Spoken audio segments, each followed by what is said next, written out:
has 7 brachos. And 7 brachos. Not the shop, not the potato, becoming more important in itself. And the is therefore that the Aharon says the potato is given in the Aliyah first. The Aliyah is something with the potato as the bracha. Then he goes over to the potato. First says the brachas of the potato on the second of the potato. That's the bracha. Not the reason the end. Meaning of the potato. Then he says the bracha for the potato. Then the bracha before and the brachas afterwards. This is the reason why we have to show up the public first, because the person should have very close attention to the brachas.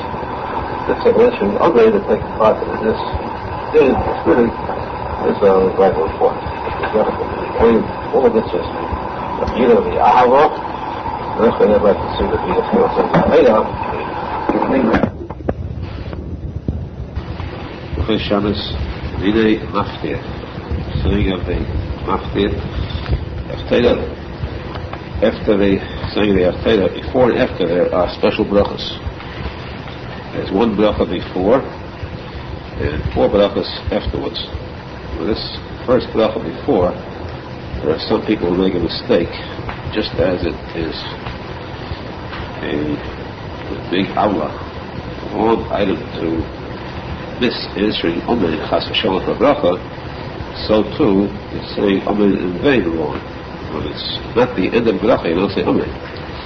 Bracha before the Haftarah is a long bracha, there's a period in the middle. And some people think that this is the end of the bracha, the answer Amen, then this is a mistake. It starts with Ashabacha, Nevim, Tevim, Ratzov, Devan, and what in BMS. The word BMS, that's not the end of the bracha, there's no Amen to be said. Bracha Torah Hashem B'Chavim. Vatayah, Mishanis Amen, BMS, what tzadik, that's the end of the bracha. It's just 1 single bracha before they have Torah and no more. That's 1 item which is common error. A person should get it ingrained into his mind. 1 bracha before, it's a long bracha before they have Torah, with 1 Amen at the end. After they have Torah too, you have paragraphs. Instead of 4 paragraphs, you have 6. So the first paragraph, some people think is the end of the bracha. So should call the one of MS what tzadik. And some people answer Amen there, and that is wrong. Because Emunah Torah Hashem Elokeinu belongs to that same bracha. These 4 brachas end with Baruch Atah Hashem. First bracha ends with Baruch Atah Hashem Akeh Hanim V'chol Devorav. It's the first one. The second one is Me'ach Tzion Elonecha. The third is Mobi David. The fourth is Mekadesh HaShabbos. This is very vital to know, not to answer Amen where you're not supposed to. At the same time, there's something which is very delicate, which is perhaps better not to say. On the other hand, perhaps it's better to say it. So, after the Zakai said it, we'll say it, and we'll see what happens. Let the chips fall. He said it's very dangerous to answer Amen when you're not supposed to. Even as much as not answering Amen when you are supposed to. Now, these brachas, these 4 brachas after the first, are intended as brachas when they have Torah. Also, they are an opportunity for a person to gain a saying of brachas which he's missing. Many times you're supposed to say 100 brachas a day. On Shabbos you're missing them. A good deal of them. These brachas make up a chance for a person to, if he answers Amen at these brachas, you have the opportunity of these brachas added to your credit, as though you said the brachas yourself. Even though you didn't get maftir, you have Torah, but you answered Amen, that's it. Now, according to that, it would mean that if it's as though you said it yourself, then you cannot answer Baruch Baruch Shemai. Because if you're saying a bracha, if ever you're being yetzim with a bracha like Kiddush or Shofar blowing, Megillah, if you're being yetzim with that bracha, you cannot answer Baruch Baruch Shemai, that's considered a hefsek. Here too would be, this is a hefsek. So imagine Chas v'Shalom, if this is a shadowy against Baruch Baruch Shemai, what is the case that a person speaks during the time these brachas are said? How serious the issue that is? Din says that a person must be very careful. Also, the Dabba is very strictly forbidden to speak during the time that the brachas are said very strictly from there. It's even forbidden to speak during the time that the mafti says they have Torah. That's a separate case. We'll get to that. We'll get the rules there. During these brachas, a person should be careful never to speak a word, because even Baruch Hu is a shayla. So what should be done with Baruch Hu? We know there's a secret halacha. A person has to be a bracha. This is a very vital halacha to know, because people go for years and years with this subject in their minds without knowing the answer to this question. In fact, what happens if a person has to be a bracha, a kiddush, and by accident his tongue trips and he answers Baruch Hu Shemai? Has he made a hefsek? Whereby he lost the bracha or not? It says, very special halacha, gratifying bit of information that Baruch Hu Shemai, in the Eved, he did say it, it's not considered a hefsek. He's still to be yitzhak with that bracha. This information is priceless to know that. He still is yitzhak with the bracha, even though he is Baruch Hu Shemai. That's for the Eved. But the Chafili surely shouldn't say it. Now here, since there is not a question of literally being yitzhak, there's no kiruv for you to say the brachas, you want to get the bonus of adding these brachas to your credit on Shabbos.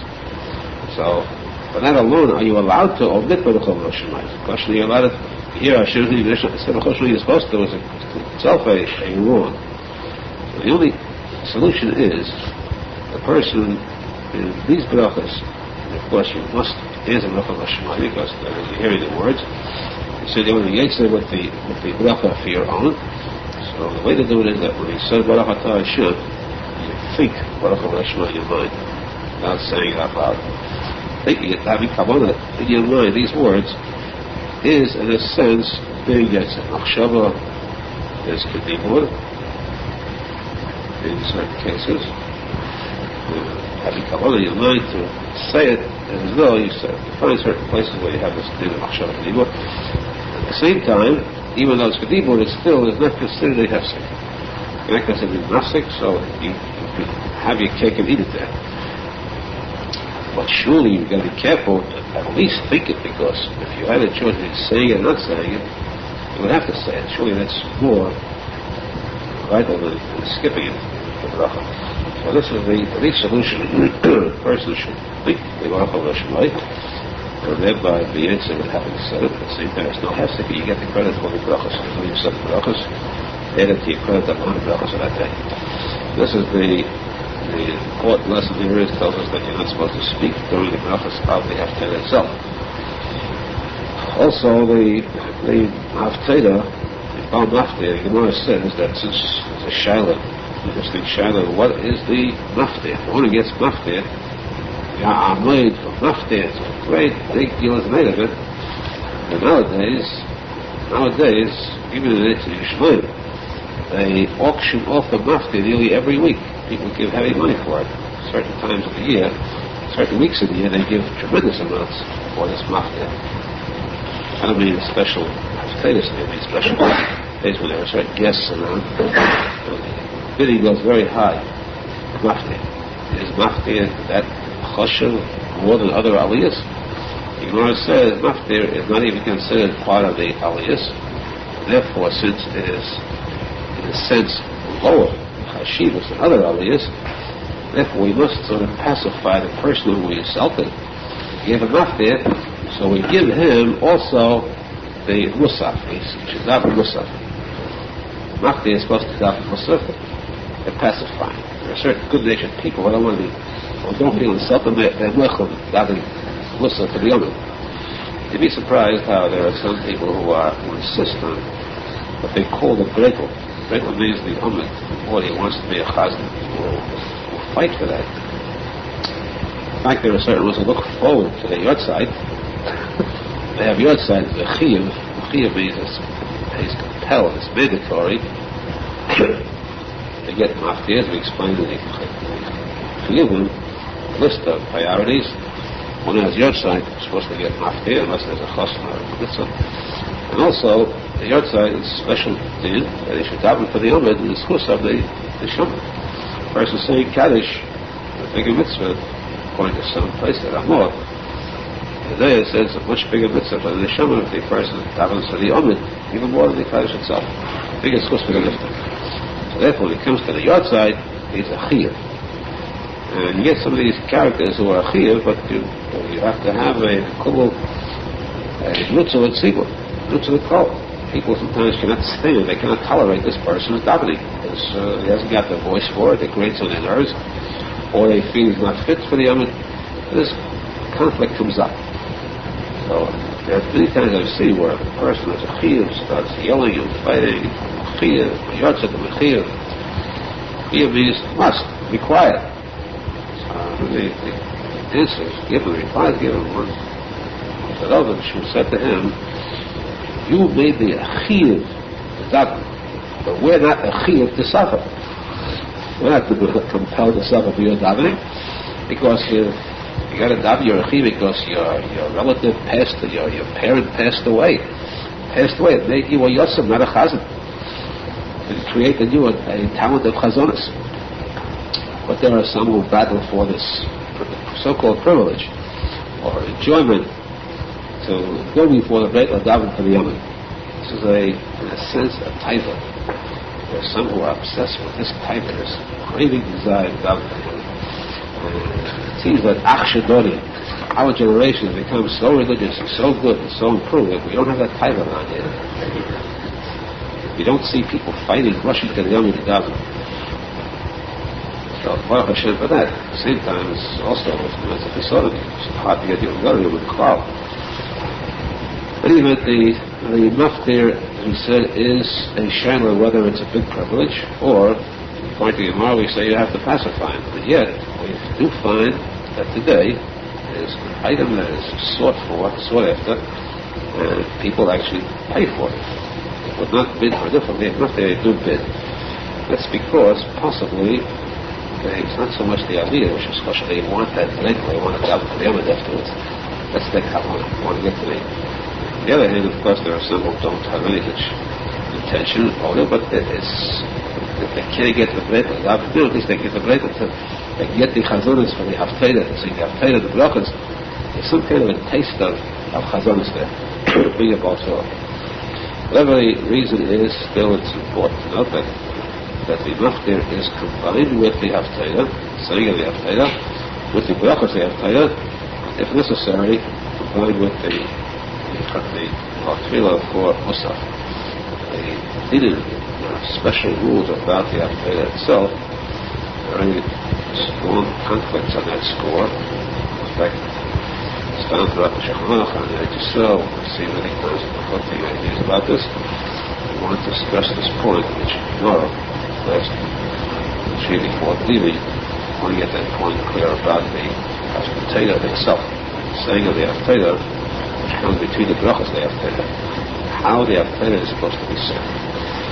Zecher to haftarah al Mubla, saying brachas, Logi David, Yisrael Yisrael, God Yisrael, Hashem should redeem us, which we don't say, we have been redeemed already, God Yisrael, Rosh Hava, we were redeemed, becoming a Mashiach, Amen.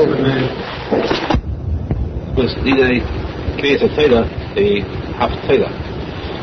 The maftir, the haftarah, the Baal maftir says one bracha before the haftarah, then he says the haftarah, and then he says the brachas after the haftarah. There is a very strong controversy, a very serious one, as to whether the maftir says the haftarah loud, the rest of the shul listens carefully his yitzah with his saying the haftarah, or everyone should say it together. So there are certain poskim among the Gutvisha, the Snagdim, who say that the Maftir should not only say the haftarah, but not the mitzvah, the Elam, he must say it in a klaf. It means a regular, the same as the Sefer Torah. They have the Nevi'im written in the same klaf as the Sefer Torah, and that is the same din as the Sefer Torah, and therefore he's supposed to read it without the vowels, without the truck there. He's supposed to know it, as he knows how to read. But this, he's mitzvah, that means about Kedar, lays the Navi, while the Maftir says the brachas before and after. And this is according to many. There are some who say at least the halacha, so at least the people should listen to the haftarah. Therefore, it's also for people to speak during the time they have Teda, because if they do, they lose out on the words that they have Teda. Plus, when it comes to the brachos, then there is noise. So their reason is that they should not do as the others. The others is the Arizal, and all those who follow Arizal. And the meaning is that the Mafti says the first bracha.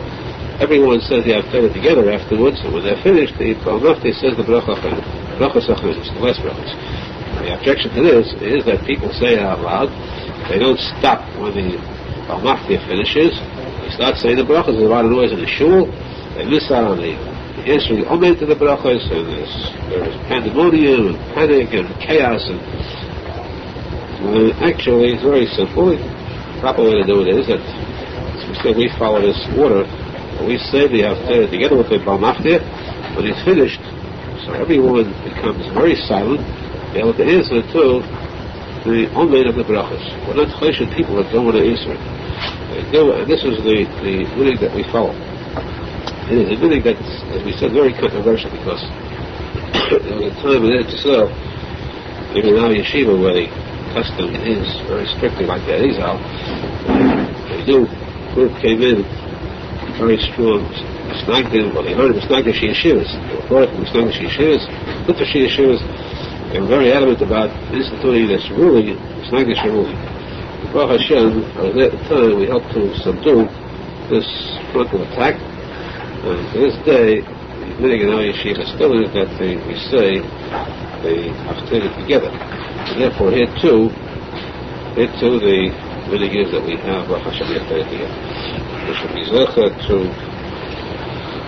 remember all the twice the shmoch, the shem, Talmud Shemayim. We should be zecher to very shortly all the other Katzina Kedesha, Dr. Israel with Mashiach leading us to see with our eyes the Tzachon, the Gabor, the Netzach, the victory over all the Sedi Israel. We should see the opinion based on Victor Shapiro from the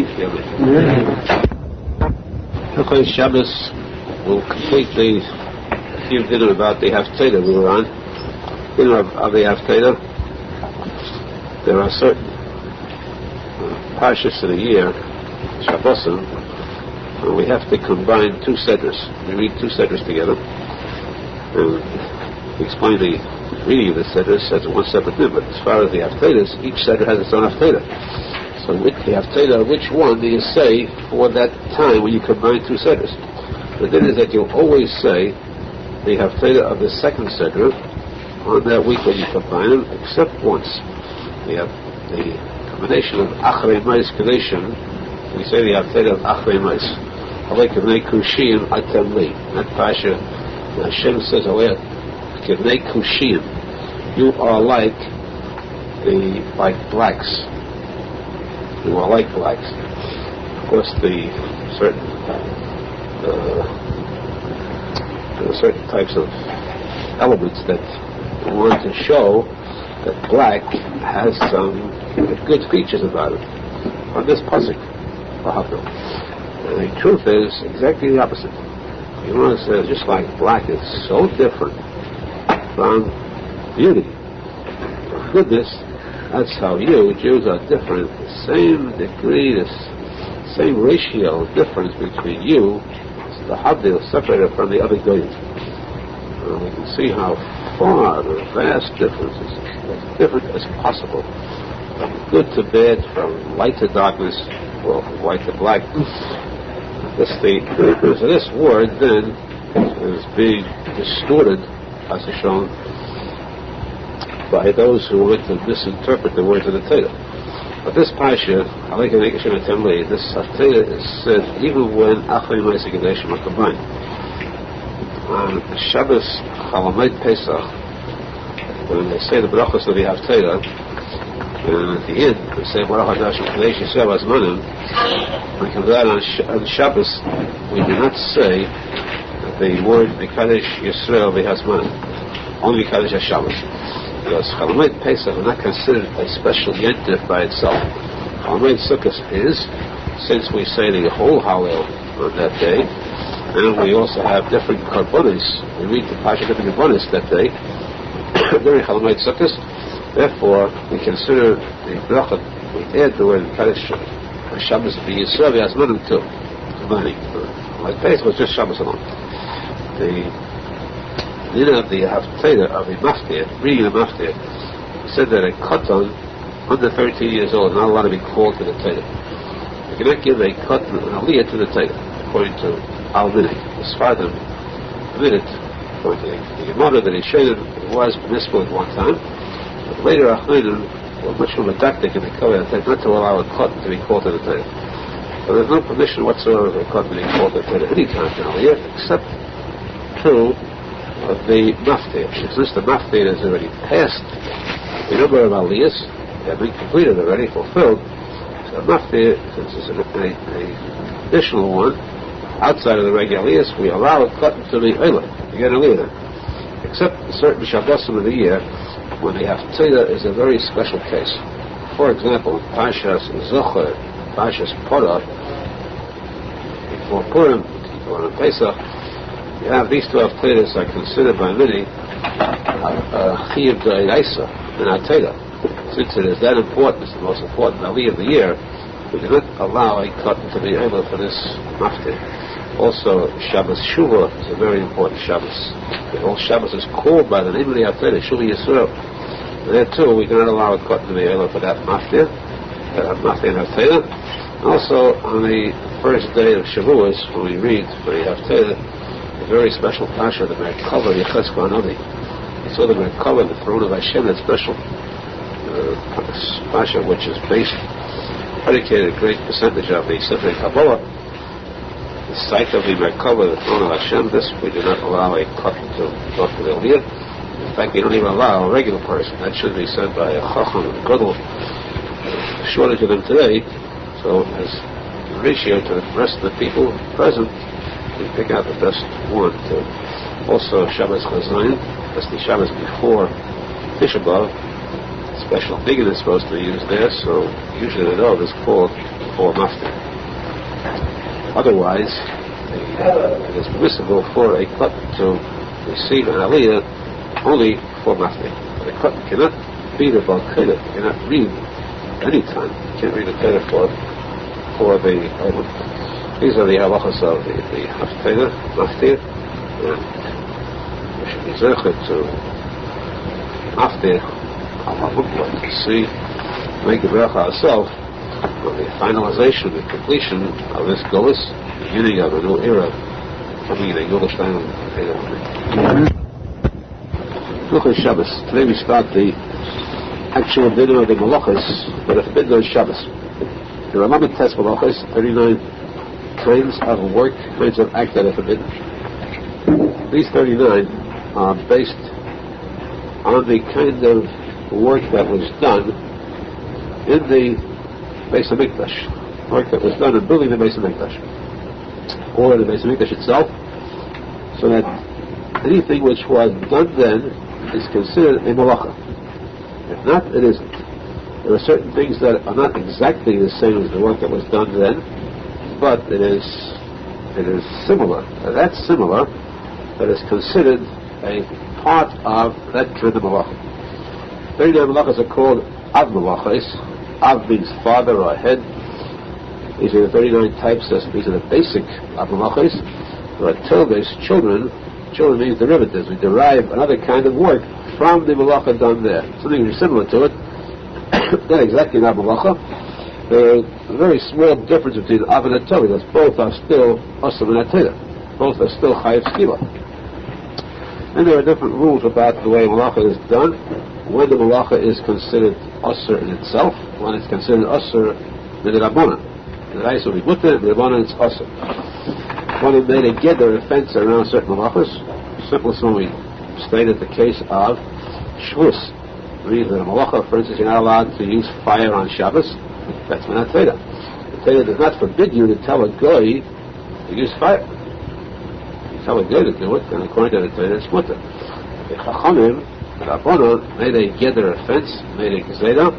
They did it with the Rabbanon that it's also to tell a goy.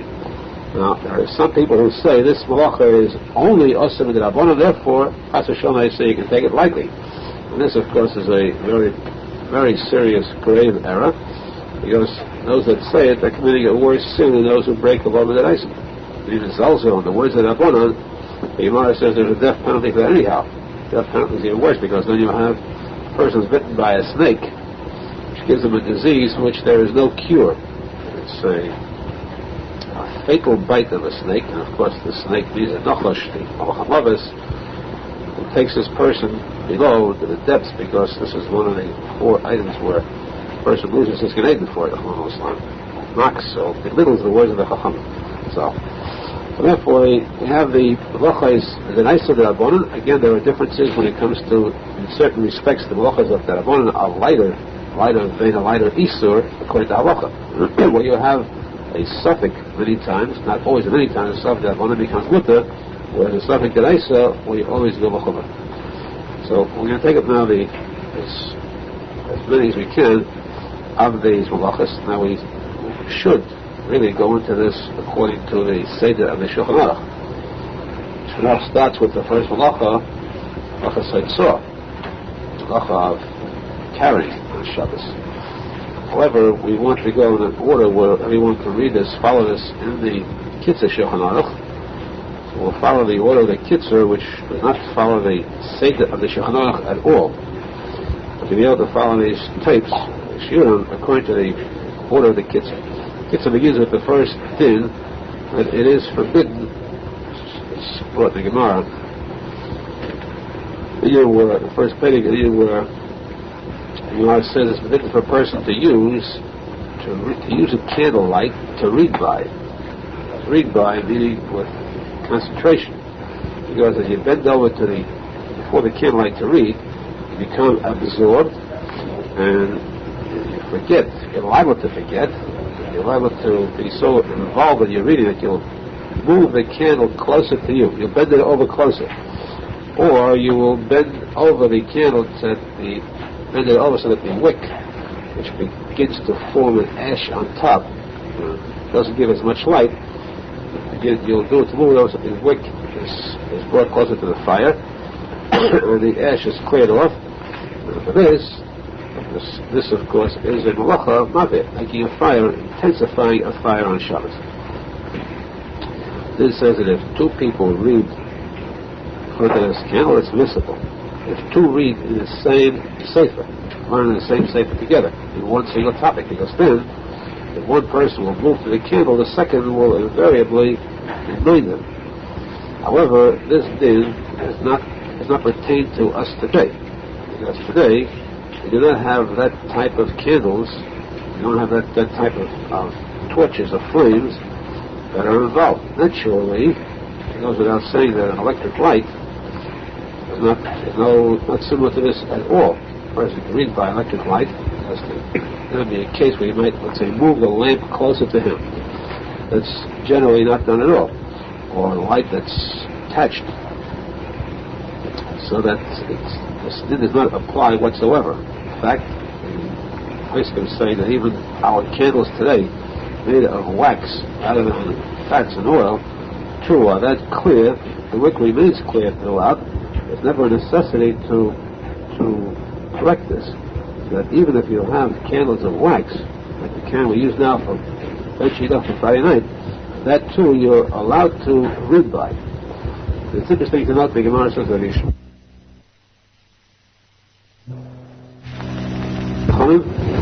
said it is permissible for a person to read by a candlelight, because who is going to forget that it's Shabbos? How is that possible? Forget to move a candle to break the law of Shabbos? He said, I say it's allowed to be done. The Gemara says, recall he had the story in the Gemara Shulchan, that one day he forgot and he moved the candle, he reminded himself, and he said, now I know the wisdom of the words of the Chacham. Anybody could forget. He becomes so absorbed in learning, and therefore he wrote down on his diary that I hereby write I owe a debt. If a person breaks the Shabbos accidentally, he has to bring a korban chatas to the Beis HaMikdash. He said, I hereby owe a debt when the Beis HaMikdash will be built. I'll remember that I must bring in a fat, heavy animal to korban chatas, because I really owe this debt. The Gemara says some rabbis say that this story never happened. Hashem Yishmael should be that lacks, even no matter how old he is, the mitzvah of Shabbos.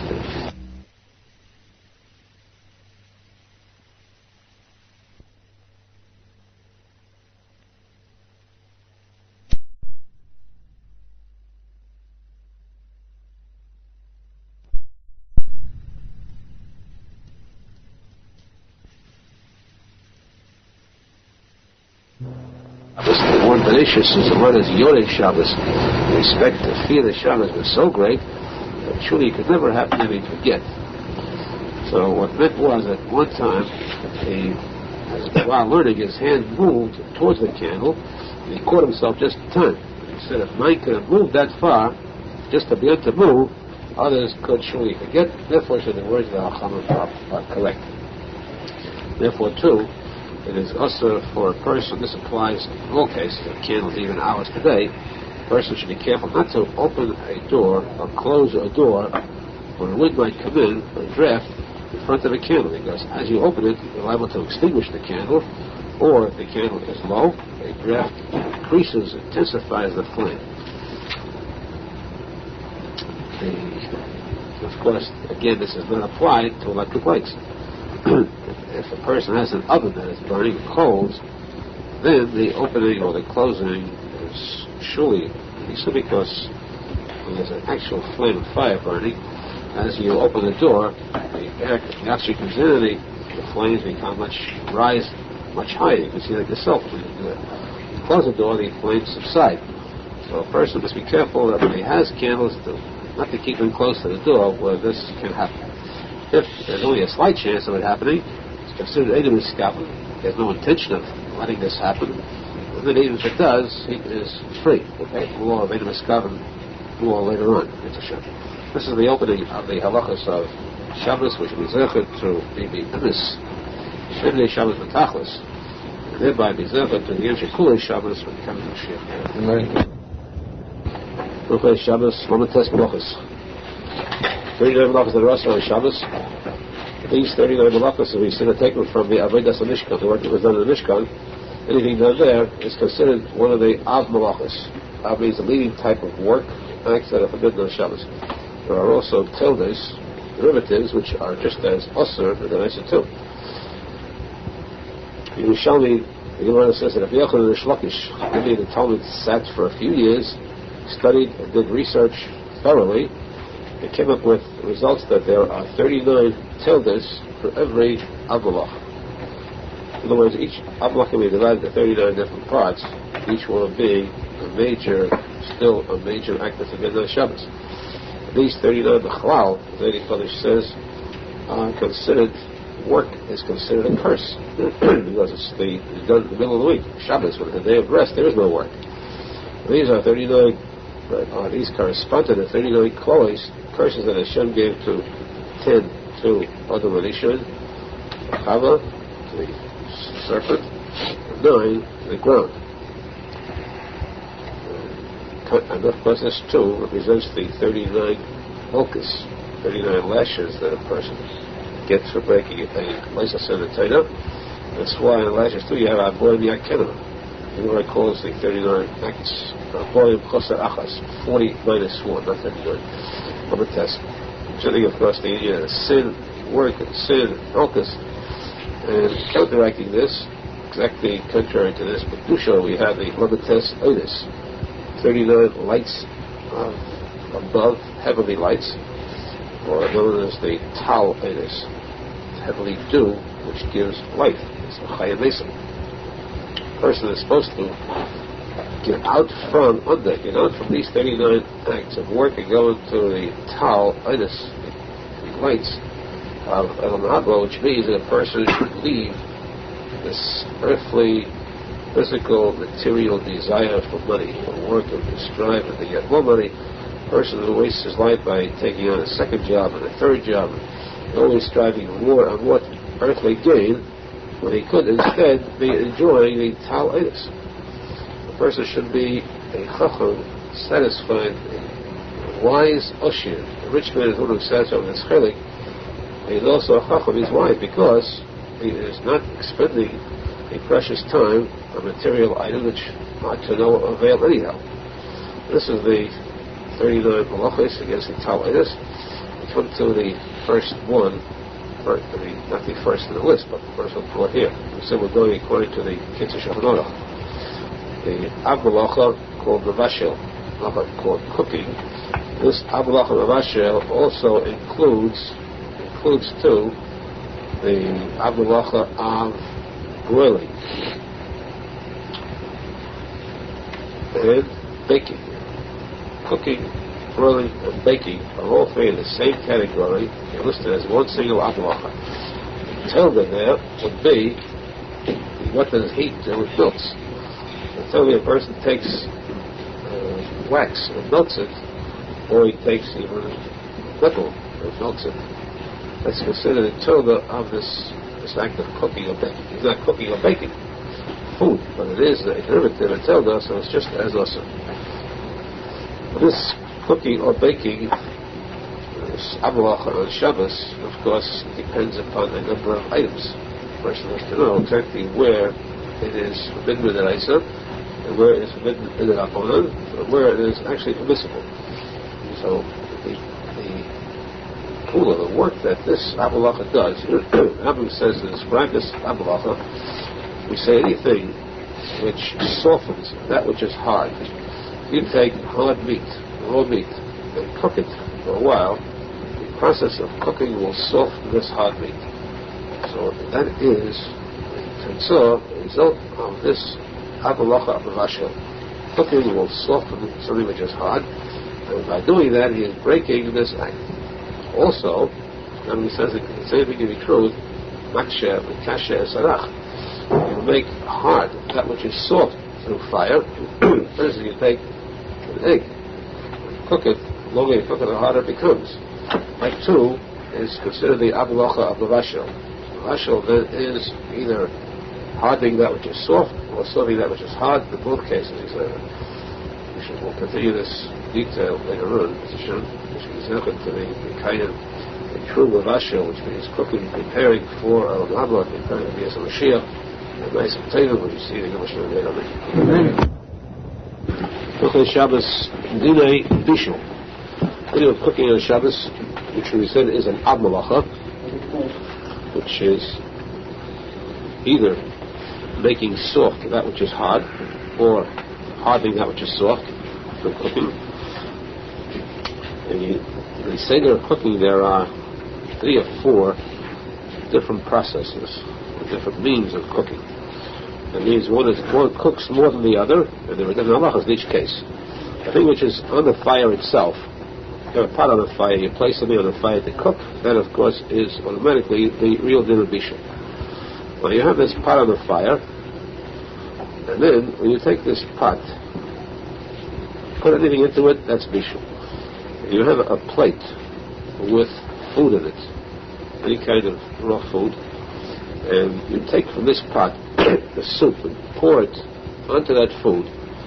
So you do not put that food into the pot of the fire. So you pour the pot into this food. That part of the fire is called a kli rishon, the first keli in which food is cooked. You pour from that pot into a plate. That's called idui, pouring from kli rishon. Eating kli rishon, everyone admits, is mevashel. No question, no dispute there. Pouring from a hot pot that was on the fire, eating kli rishon is considered mevashel, so that naturally is asur l'shabbos. Now, how about if you have the plate itself?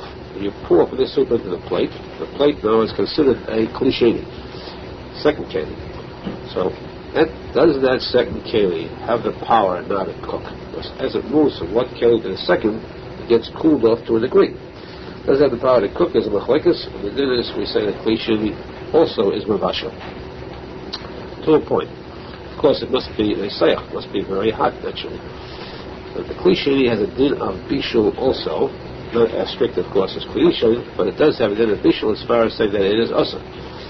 So that you are not allowed to put anything into a kli sheni. You have soup in a plate, and you put inside raw items, any raw vegetables, that means that you are still cooking it. Still considered cooking an Isser Bishul. What then? Next case is a Kli Shlishi. You pour from this plate into a third plate, and you have a Kli Shlishi. The Kli Shlishi, all admit, is not Mavashal. The Kli Shlishi, third keli, you can then put any kind of food you want that's raw. Unless, one exception, unless it's, as we said before, it must be that only that which is hot cooks. Now when it transfers from one plate to the second to the third, it loses the heat, it cools off. But if it is such a high degree of heat that the hand can become actually singed by it, Yodai Nichves means it actually burns with a tremendous intense heat. It's like a degree of fire practically. Then, even in a Kli Shlishi or more, we cannot deny the fact that this thing is cooking. So, but normally though, when a person pours from Kedisha to a Sheni to a Shlishi, it cools off enough, even though it is still hot, of course, but it is not considered a din of Bishul. Now, our concern is with the Kli Sheni, because that's usually what we use in eating. The plate, the cup, the glass in which you drink or eat, that food that's in it is a Kli Sheni. Generally, you want to put something into it. You have a cup of tea, you want to put lemon or sugar into that cup of tea. Put anything into a Kli Sheni, as we said, is Mavash, cooks. Therefore, the Eitzah is only, according to most of the Acharayim, the Shulchan has a long discussion on this. Eitzah is that you should have something which is already cooked. You know, so we come to a new topic of Ein Bishul, Acha Bishul. That which is already cooked, even though it cools off, becomes cold, cannot be considered cooked again.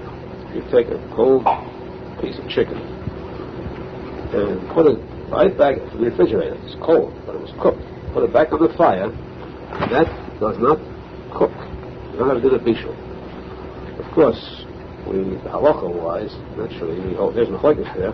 Some would say that you're allowed to chatchila take cold meat, put it on the fire, and let it cook.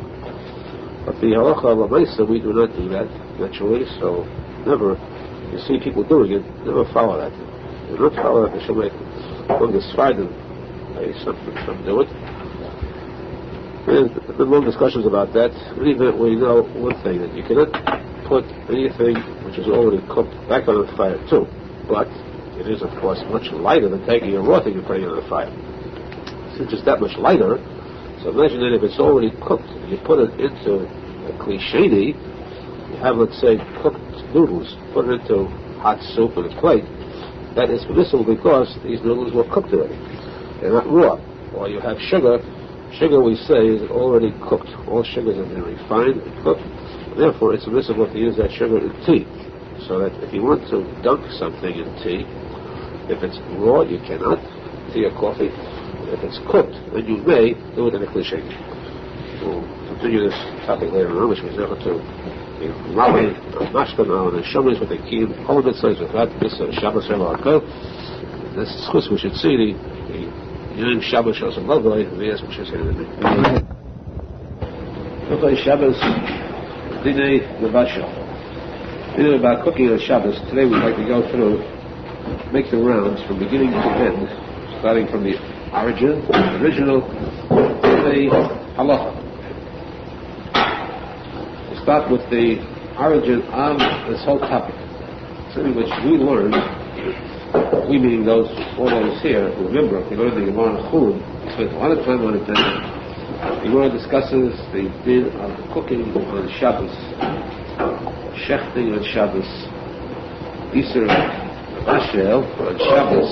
The Gemara speaks about it two ways. A person cooks on Shabbos b'shegeg, unintentionally, or when it cooks on Shabbos b'mezid. What happens to that food? The person himself, we're not concerned with. B'shegeg, of course, is covered. The mezid, you get skila. If there are edim and asla, we're concerned with what happens to the food now. Is the food kosher or not? May that food be eaten if an Isser was done with it? So recall, go back to the Gemara. The Gemara said there was a three-way machlekes, three-way debate there. Meir says that if it was cooked b'shegeg, unintentionally, the Meir on this says that the fact that it was cooked unintentionally means that there's no harm done and there's no reason to punish anyone, especially even the person who did the cooking. Therefore, the food remains kosher to be eaten immediately. Even though it was cooked on Shabbos, the Halacha Shabbos, you're allowed to eat this food on Shabbos itself. If it was done amazing, deliberately, then put a knas on it. Fine on this food. You cannot say where a sin was done. This is already a real sin, deliberate sin, an act of sin. You cannot have profit from it. Profit means that something you couldn't get if you can't cook on Shabbos, so you'll have ready cooked food on Shabbos for you. Whereas done there was sin, this we do not allow. So that Meir says it was cooked amazing, it may be eaten when? After Shabbos is over. It's kosher. Every person can eat it, including even the person who cooked it himself. He too can eat it after Shabbos. At least he gets no profit out of cooking it because he got it till Shabbos ends. Again, the Meir says b'shegeg, everyone can eat it on Shabbos. Amazing, everyone can eat it after Shabbos. Second one is Rabbi Yehuda. Yehuda says that if it was cooked b'shegeg, and then nobody can eat it on Shabbos. Why? Because we find making zeta of shegeg the count of mezid. We allow shegeg. It might have to show come to a case of mezid, or in general we have to put a fine on something which after all was done illegally. You can't blame them for shegeg. Still, it was illegal, so why should a person profit from an illegal act? Therefore, Yehuda says that b'shegeg, it's kosher. It could be eaten by everybody, including the person who cooked it. But when? Only after Shabbos is over. If it was cooked with mezid, then the Yehuda says it could be eaten only after Shabbos is over by every person except the one who cooked it. The one who cooked it with mezid, he can never have pleasure or profit from that. Name is treif. According to Yehuda again, Yehuda says that b'shegeg, it's kosher after Shabbos for everybody. The mezid, it's kosher after Shabbos only for others and never for the person who cooked it. Menachem Mendel Schneerson, the third one, says that if it's done b'shegeg, the person who cooked it b'shegeg, it must be fine. That food is treif as far as he's concerned. He will never eat that food. Everybody else could eat it after Shabbos is over. The mezid, it becomes a treif item. Persons who call Shabbos mezid, treif item. Nobody can ever eat that food, not he or anyone else, after Shabbos or any time at all. That's a diachna, something that says like Kiddush. Now we note, Stasis points out, we note, if you want to remember this, how do we recall this Gemara so easily? Memory is good, better than yours. It isn't. It's just that there's a simple means of remembering. Stasis said, points out. If we call it the milsa, general rule is, if you want to remember this, you know always that it's one step, continuous step going up. The Meir says, shegeg is permissible for everybody. Mezid is permissible on Shabbos.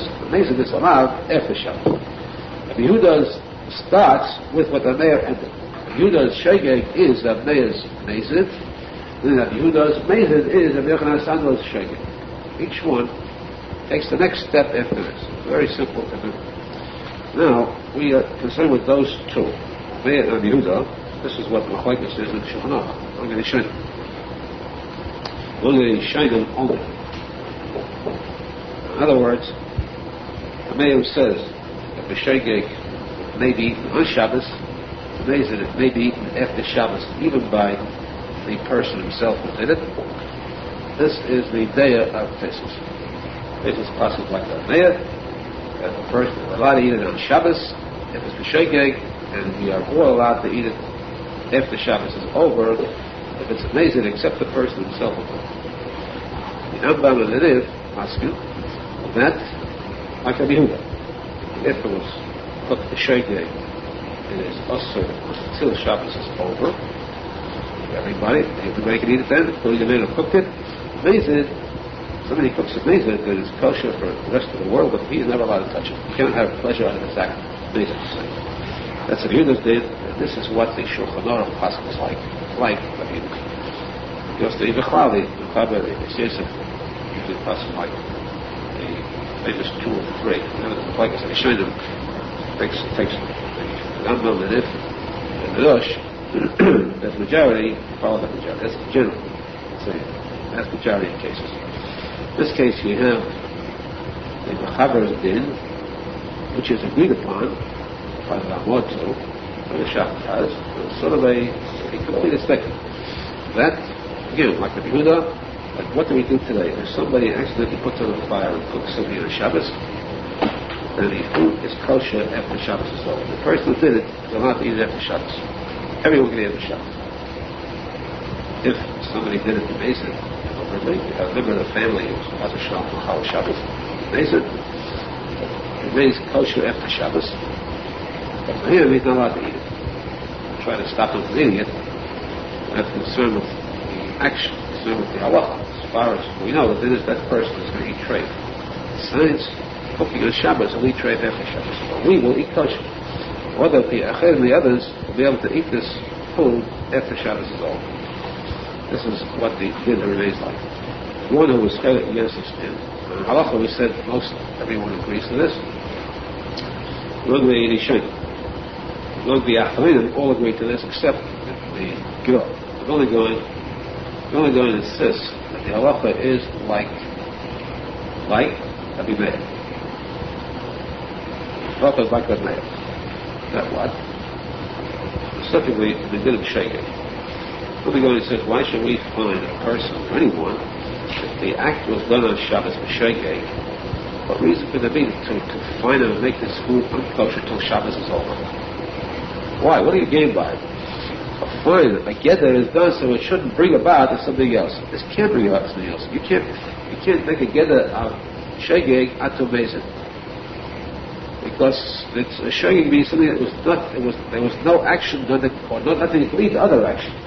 It was done accidentally, a person forgot, he was unconscious at the time, unconscious of the fact that it's Shabbos, of the fact that it's also, so he'll never consciously commit the sin. Why should we find him and say that his food is unfit? He's going to make profit out of a sin? We cannot call that a sin. So shaking is not considered a sin. Shaking has certain halachas as far as matters and so forth. We have to fast for it. As much as it is, it's still a subconscious sin. It should not affect, halacha should not affect the kashrus of the item. In fact, this same halacha applies to the same question applies to all halacha. Not just the person who cooks on Shabbos. What if a person does other halachas? He grinds food on Shabbos, which is also. Grinding is also also. Are you allowed to eat that ground stuff? If it's b'shogeg, the same thing should apply. Therefore, the Moving Goy says that we pass it like a man.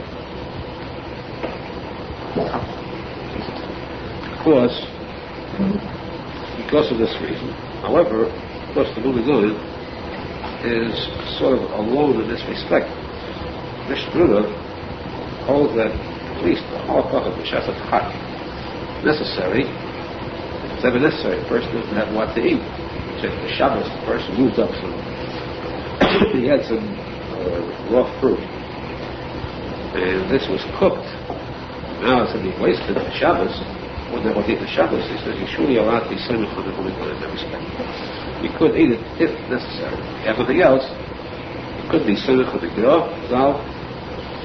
That we pass it like a day, because after you do have tastes passing like a day very strongly. Tastes show very strongly. You should pass it like a day. The idea is which the Gemara holds like. Of course, there are very many rules in reference to the focus of very many clothing, general rules. You know, they was it didn't like the May of Achlal is sort of above the understanding conception of the others.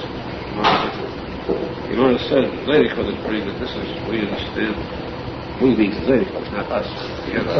We understand better what the Gemara said. When the Gemara says that the Meir was above the Chachamim, because the Chachamim had written the words Kosnes Oed, garments of leather, of skin. The Meir had the word Kosnes Oed, garments of light. They couldn't see what's garments of light. They understood it. It was above them, therefore they couldn't follow his halachas, because they don't understand well, you cannot follow his halachas. So the Meir said at least, case like this, the girl says, and the Mishnah follows suit to this. Mishnah is an achleis, so surely, if necessary ever, this could be accepted as Allah. The second item, which is also brought as machlekes or achlenim only, is the shaila. What happens if there is a shogeg? There is a shogeg. Follows carefully. The shogeg on Isa Mavashel, well, the Isa is the Rabuna, not the Isa. The Rabuna Isa. The Isa was not totally going to go. Isa was the Rabuna. He broke Shabbos with the Rabuna, the shogeg. Does this have the same din as Mezid? If we pass it like a Yehuda, which we do, which means that because Yehuda there's no mission to eat this on Shabbos, according to Lachos Rabbanon, are you allowed to eat this one on Shabbos? Here the Tikuney Zohar holds that Rabbanon is the same as the Isa. Chonos Chizot Tevayim and Kedin Eisa Tikun break the halacha of Shabbos the Rabbanon. Food remains unfit to eat until Shabbos is over. The shogeg. Again, the Gemara says that it is permissible if it was broken in Rabbanon, you're allowed to eat it on Shabbos. The Arizal says, don't think for a second. I'm talking about my din of deraisa. My din of deraisa is, I say being din of deraisa, you eat it on Shabbos because I pass it like a mayor. Speaking here about depth, I'm going to your side of the fence. If you pass it like a Yehuda, you have to know, you have to understand what he is saying. I'm telling you, he is saying that something that I said happened to that one. Of course, the girl in depth is going, says that even according to you, Rabbi Yehuda holds that the Rabbuna is permissible eat on a Shabbos. Yehuda will not argue against the mayor and is shogeg Rabbuna. This, of course, in this case, we could definitely rely on the kiruv, to say that if item was cooked on Shabbos, allowed to eat it on Shabbos itself, the Isa was the Rabban. Now, all this is, in a sense, theoretic. Could we leave this, close the safe and out of the home? So maybe somebody can spend it a day there. Do we really pass it like this? Or what happened? Would we say this is what you're supposed to do? Or are we just learning halachas now?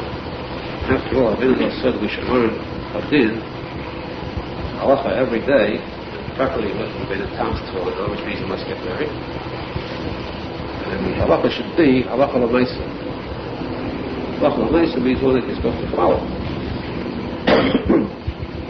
Is this actually halacha l'maisa? The answer is it's not exactly. Because after all, let's take one additional din, which nobody complains, nobody refutes, nobody argues against.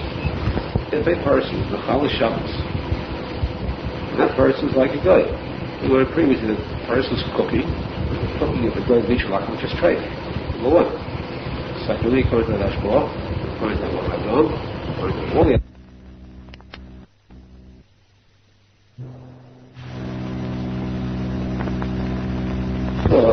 and all the Aharon accept this, that if mechal Shabbos cooks food, not on Shabbos, on weekdays, his pots are treif.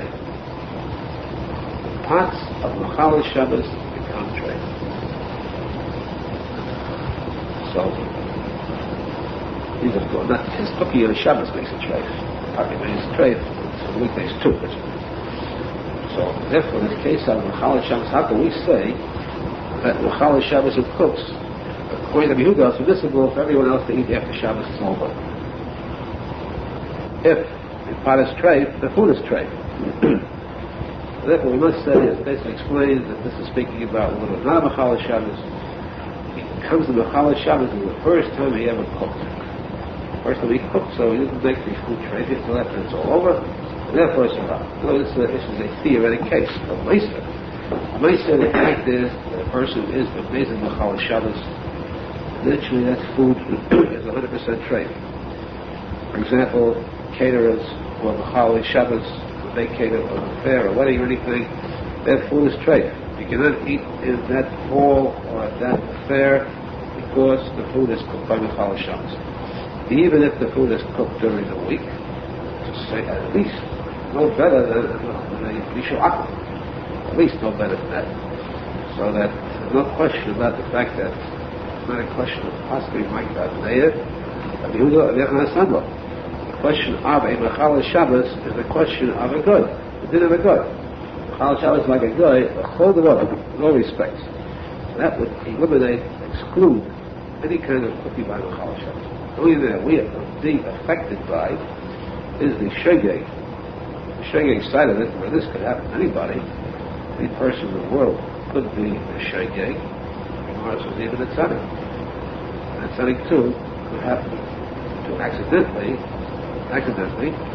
commit the act of Chilul Shabbos. There we have to know what happens to the food. We know at least that we not possibly like Menachem Mendel Schneerson, that's like Yehuda.